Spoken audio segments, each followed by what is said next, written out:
हैं। नाज़रीन, आप देख रहे हैं रमज़ान करीम का खुसूसी प्रोग्राम प्यारे मेहमान, रमज़ान करीम की बरकत और अज़मत वाली साहतों में। नाज़रीन, रोज़ की बुनियाद पे एक नए मेहमान से आपका पर आते हैं, मुलाकात कराते हैं, उनकी ज़िंदगी के हवाले से जो है जो एक्टिविटी होती है वो आप तक हम पहुँचाते हैं। कोशिश होती है जो शहर हैदराबाद के लिए, मुल्क पाकिस्तान के लिए जो लोग अवामुन नास की खिदमत कर रहे हैं बेलोस बेलालच होके, उनको हम आपके सामने लाएं और उनकी खिदमत जो है आप तक हम पहुंचाएं। तो आज जो मेहमान हमारे दरमियान मौजूद हैं, ना तारीफ के मोहताज हैं, ना तारुफ के मोहताज हैं। आपका ताल्लुक जिलानी वेलफेयर फाउंडेशन से है। आप जिलानी वेलफेयर फाउंडेशन के सरपरस्त आला भी हैं, चेयरमैन भी हैं, और साथ ही नाज़रीन महफिल जिलानी जो कि अरसा दराज से चली आ रही है उसके भी आप सरपरस्त आला हैं। इसके अलावा बहुत सारी एक्टिविटी जिलानी वेलफेयर फाउंडेशन के ज़रिए एहतमाम आप करते हैं। हमारे साथ मौजूद हैं जनाब मोहतरम मोहम्मद खालिद कादरी साहब। चलते हैं गुफ्तगू का आगाज करते हैं। अस्सलाम वालेकुम। वालेकुम सलाम व रहमतुल्लाहि व बरकातुहू। खालिद भाई, आप खैरियत से? ठीक है, अल्लाह ताला उसके हबीब का बड़ा करम है। अच्छा खालिद भाई, माशाल्लाह, सबसे पहले तो आगाज़ ये हम लेते हैं कि क्या सोच के आपने ये राशन डिस्ट्रीब्यूशन का आगाज़ किया कि और एक छोटे पैमाने पे आगाज़ किया, फिर एकदम ये बढ़ता गया और आज हमने देखा कि जब आज हम कादरी हाउस आए हैं तो सिर्फ थोड़ी सी जगह आने जाने के बाकी सब जगह जो है मुस्तहिक खानदानों के लिए जो है राशन की बेहतरीन अंदाज से पैकिंग जारी हो सारी है। जी खालिद कादरी साहब। जिलानी वेलफेयर फाउंडेशन की बुनियाद 2009 में रखी गई थी और जो लोगों के मामलात हैं रमज़ान मुबारक में ईद उल फितर के हवाले से, जो लोग ईद उल फितर की खुशियों में शरीक नहीं हो सकते हैं, घरों में महंगाई की वजह से, बेरोज़गारी की वजह से बहुत सारे लोग जो है वो माशी तौर पे परेशानी का शिकार हैं। तो उसको मद्देनज़र रखे हुए हमने अपने जहन से प्रोग्राम बनाया था, क्योंकि राशन डिस्ट्रीब्यूशन का तकसीम का प्रोग्राम किया जाए ताकि लोगों के घरों में खाने पीने के लिए परेशानी ना हो, वो आराम से सैर रफ्तार कर सकें, रमज़ान मुबारक में उनको कोई परेशानी नहीं हो खाने की, और ईद उल फितर की खुशियों में भी वो शरीक हो सकें। तो ये सिलसिला चलता रहा आगे, फिर मज़ीद ज़हन बनता गया कि इसको मज़ीद इजाफा किया जाए, इसमें राशन की तादाद में इजाफा किया जाए। तो अलग तमाम एम्बुलेंस सर्विस का भी इंतजाम है, मैयत बस सर्विस का भी तमाम है, मेडिकल कैंप्स का प्रोग्राम का इनेकाद किया जाता है, फ्री मेडिकल कैंप्स का मुख्तलिफ गरीब आबादियों के अंदर, ताकि वो फ्री डॉक्टरों से और जो दवाएं दी जाती हैं वो उससे इस्तेफादा हासिल कर सकें। इसके अलावा जो आजकल ख़वातीन के अंदर एक हुनर, एक तालीम देने के लिए, हुनर से आरास्ता करने के लिए सिलाई सेंटर का जिलानी वेलफेयर फाउंडेशन के ज़रिए तमाम सिलाई सेंटर चल रहा है, मेहंदी सेंटर है और ब्राइडल ट्रेनिंग सेंटर है, फिर एक मेकअप जो पार्लर के हिसाब से, ताकि ख़वातीन अपने हुनर से आरास्ता हों और अपना रोज़गार में खुद कफील हो सकें, वो किसी की मोहताज नहीं हो।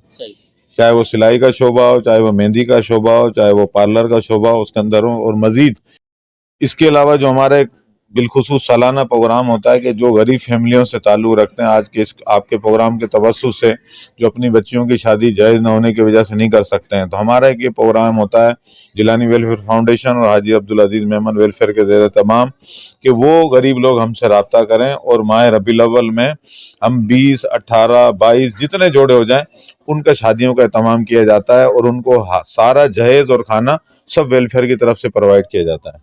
अच्छा खालिद भाई, अभी हाल ही में हमने देखा कि अभी 1 आध 1.5 महीने कबल जो है आपने एक प्रोग्राम इनेकाद किया था जिसमें बहुत सारी ख़वातीन को, बहुत सारी बच्चियों को जो है सर्टिफिकेट तकसीम किए गए थे। कितनी तादाद में सर्टिफिकेट तकसीम किए गए? उस प्रोग्राम में जो अभी एक महीना पहले प्रोग्राम रमज़ान से किया गया था, उसके अंदर 90 तालबात को जो है 90 तालबात को सिलाई और मेहंदी से जो वाबस्ता थी उन्हें उनकी कारकर्दगी पर सर्टिफिकेट भी दिए गए थे, प्लस जो है फर्स्ट सेकंड थर्ड पोजीशन के ऊपर उन्हें गिफ्ट भी प्रोवाइड किए गए थे, ताकि वो बच्चियां जो है जो वहाँ से फारिग हुई हैं इदारे से, जिन्होंने सीखा है, कटिंग सीखी है, सिलाई सीखी है, वो रोजगार से वाबस्ता हों और अपने अपने घरों पर सिलाई कढ़ाई करके अपना पेट पाल सकें, किसी के मोहताज नहीं हो, माशी तौर पे परेशानी का शिकार न हो। ठीक है। अच्छा खालिद भाई, अब मैं सवाल करने वाला हूँ हैदराबाद की इंतजामिया के हवाले से। कैसा देखते हैं रमज़ान करीम के हवाले से इंतजामिया ने क्या लोगों के लिए क्या आसानियाँ की, क्या लोगों के लिए आजमाइशें रही? असल में इंतजामिया के हवाले से इंतजामिया ने कैंप तो लगाए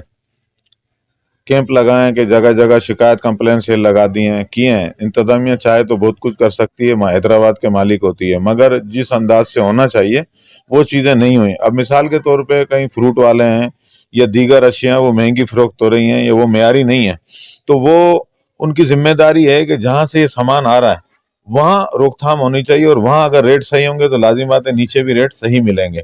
जब वहाँ रेट महंगे होंगे तो नीचे वाला ऑटोमेटिक रेट आप ठेले वाले को एक छोटे केबिन वाले के ऊपर आप प्रेशर डालते हैं कि यार आपने इस रेट को बेचना है, लेकिन आप जहां से माल आ रहा है मंडी से, आप वहां इसका सेटिंग कर लें ना, रेट वहां से कर लें आप, ताकि नीचे जरूरत ही नहीं हो, ऑटोमेटिक सस्ता बिकेगा। फिर दूसरी बात, गैर मेयारी अशिया जो है वो रमजान में बहुत सारी फरोख्त हो गया। हालांकि अक्का करीम सल्लल्लाहु अलैहि वसल्लम ने मना फरमाया, जखीरा अंदोजी करने वाले पे मना फरमाया कि जखीरा अंदोजी ना की जाए, वो माल हराम हो जाता है। हम लोग क्या करते हैं, दुनिया भर के अंदर ये दस्तूर है कि जब भी कोई त्योहार आता है तो वहां पे वो जो लोग अपने लोगों के लिए उसमें एक सेल लगाते हैं कि भाई ये 30% है, 50% डिस्काउंट सेल देते हैं, ताकि लोग जो मिडिल क्लास तबका गरीब हो वो इसके अंदर अपनी खुशियों को शरीक हो सके, दूर नहीं हो कि यार हम इसको अफोर्ड नहीं कर सकते हैं। यहाँ हमारे पास सितम यह है कि अभी पिछले दिनों गवर्नमेंट ने जो है 8 रुपए लीटर पे पेट्रोल पे इजाफा किया था, और अब एक रात की तारीकी में जो है फौरन 55 रुपए जो कि बगैर कुछ सोचे समझे गरीबों पर लोड डाल दिया। ये रमजान मुबारक में महंगाई का अजाब इन्होंने कौम के ऊपर मुसल्लत कर दिया। जंग पाकिस्तान में नहीं हो रही है, जंग ईरान में हो रही है। जिस कंट्री में जंग हो रही है वहां पे तेल महंगा नहीं हुआ 55 रुपए, यहाँ पाकिस्तान में महंगा कर दिया। दूसरी बात, आपके पास बकौल आपके वफाकी मिनिस्टर के कि आपके पास 25 दिन का कोटा पड़ा था, 25 दिन के पास आपके पास पूरी गुंजाइश थी, तो आपने 25 दिन जो आपके पास कम रेट में था वो आपने क्यों महंगे दामों फरोख्त किया? आपने अरबों रुपए का लोड जो है गरीब अवाम पे डाल दिया। आपने उनको रमजान का तोहफा दिया है, या रमजान में आपने उनसे खाने पीने का हक भी छीन लिया है? अच्छा खालिद भाई, हमने देखा काफी अरसे से देखते आ रहे हैं आपकी जो टीम है, क्योंकि जो चीज देखी जाती है ना खालिद भाई, उसी के लिए बातें होती हैं।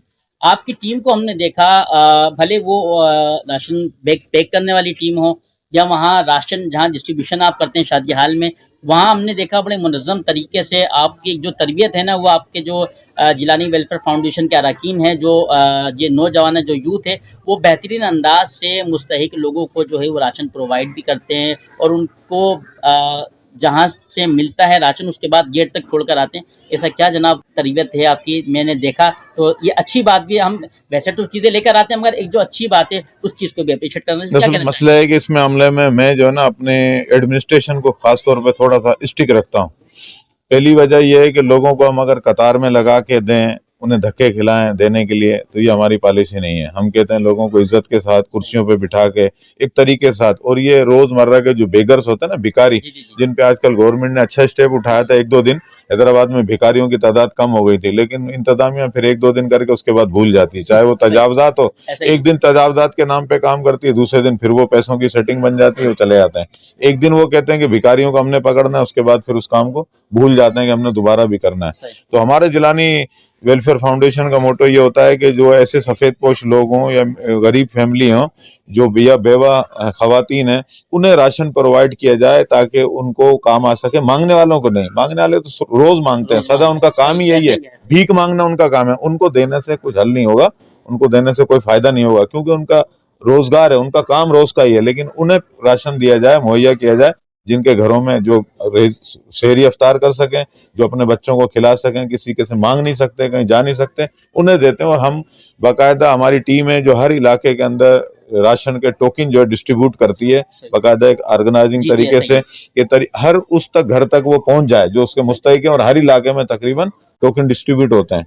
अच्छा खालिद भाई, हर साल की तरह इस साल भी क्या तोहफा देने जा रहे हैं? क्योंकि हमारे प्रोग्राम में कोई ना कोई आप ऐलान करते, कभी कोई कुछ सोचा है कि मेरी सोच थी कि इंशाल्लाह ताला के रमजान मुबारक के अंदर ही जो है वो जिलानी वेलफेयर फाउंडेशन के जरिए तमाम मेडिकल डिस्पेंसरी का और मेडिकल सेंटर का इफ्तिताह हो जाता, लेकिन कुछ वजूहात की वजह से, कुछ हमारे वाइस चेयरमैन हैं वो भी उम्रे की सादत हासिल करने गए हुए हैं, कुछ 2-4 एक्टिविटीज में मसरूफियात की वजह से कुछ ऐसे हालात मामलात ऐसे चल रहे हैं अभी। इसको मद्देनजर रखते हुए इंशाल्लाह ईद उल फितर के बाद जो है हमारा इरादा है कि ईद उल फितर के बाद जिलानी वेलफेयर फाउंडेशन के जरिए तमाम लतीफाबाद के लिए बिलखुसूस, और कोशिश होगी कि लतीफाबाद 8 नंबर या लतीफाबाद 12 नंबर, जहाँ लोग इससे ज्यादा फायदा हासिल कर सकें, जिन्हें जरूरत है मेडिकल के हवाले से, सेहत के हवाले से। तो गवर्नमेंट अपने अंदाज से काम करती है, लेकिन हमें भी एक पार्ट अदा करना है अपने एक जिम्मेदार शहरी सिटीजन होने के नाते, कि हम भी अपने उससे जो कुछ कर सकते हैं वो करें। तो इंशाल्लाह कमिंग सून में जो है ये प्रोजेक्ट इंशाल्लाह जल्दी ओपनिंग होगी इसकी। आखिरी में सबसे पहले तो आपका बहुत शुक्रिया, आपका, आपकी पूरी टीम का, और ये कैमरा और सामने क्या कहना चाहेंगे, आखिरी में क्या पैगाम देना चाहेंगे अवाम में? अवामुन्नास के लिए पैगाम है कि देखें, एक तो अफवाहों पे कान नहीं धरें, कि आजकल फेसबुक पे दीगर मामलात आ रहे हैं, कोई कुछ लिखता है, कोई गलत है, कोई सही आ रहा है। हम अफवाहों पे कान नहीं धरें, अपने मुल्क से वफा करें, अपने मुल्क से, अपने वतन से दिफा करना, अपने वतन की हिफाजत करना, ये भी फ़र्ज़ है।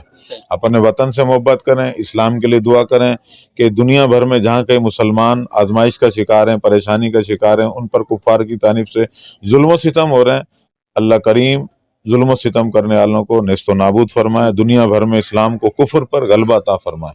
बहुत शुक्रिया खालिद कादरी साहब, अपने वक्त दिया। नाज़रीन, इंशाल्लाह कल नया मेहमान, नया मौजू होगा। तब तक के लिए इजाज़त दीजिए अपने मेज़बान हाफिज़ मोहम्मद अली को। अस्सलामु अलैकुम व रहमतुल्लाह। पाकिस्तान जिंदाबाद।